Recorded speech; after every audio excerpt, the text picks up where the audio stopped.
ये है talks news network और आप देख रहे हैं पॉलिटॉक्स, राजनीति का कच्चा चिट्ठा।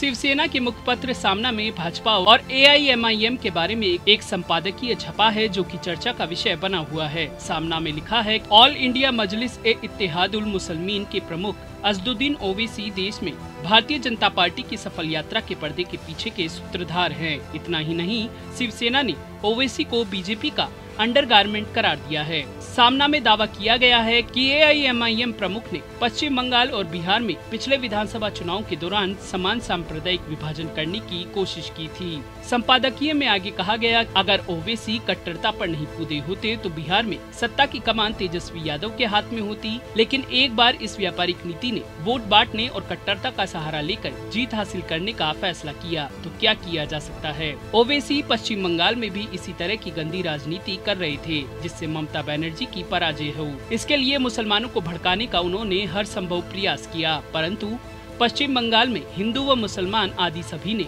ममता बनर्जी को खुलकर मतदान किया तथा ओवैसी की गलिच्छ राजनीति को साफ दुत्कार दिया। मुखपत्र में आगे कहा गया कि ओवैसी जैसे नेताओं को पहले भी कई बार तैयार किया गया और समय के साथ इन्हें नष्ट कर दिया गया। देश का मुस्लिम समुदाय समझदार हो गया है, वे समझने लगे हैं कि उनके हित में क्या है और क्या नहीं। सामना के संपादकीय में लिखा गया कि मुसलमानों के राष्ट्र की मुख्य धारा में आए बगैर उन्हें उनका अधिकार प्रतिष्ठा नहीं मिलेगी। ये कहने का साहस ओवैसी जैसे नेता नहीं दिखा सकते, और अगर होंगे तो अब तक मत विभाजन करके अपने सुपारीबाज माई बापों की मदद करने वालों में से ही एक ओवैसी का नेतृत्व रहेगा। 3 तलाक जैसे संवेदनशील मुद्दे पर मानवता विरोधी भूमिका वैसे अपनाई जा सकती है। 3 तलाक पर कानूनी बंदी लगाकर सरकार ने अच्छा काम किया और लाखों मुसलमान महिलाओं को गुलामी के बोझ से आजाद कराया, परंतु जिन धर्मार्थ नेताओं मुल्ला मौलवियों ने इस कानून का विरोध किया उनके पीछे मियां ओवैसी खड़े रहे। इसीलिए मुसलमानों के किस अधिकार और न्याय की बात ओवैसी कर रहे हैं। सामना के संपादकीय में शिवसेना ने लिखा कि मुसलमान इस देश के नागरिक हैं और उन्हें देश के संविधान का पालन करते हुए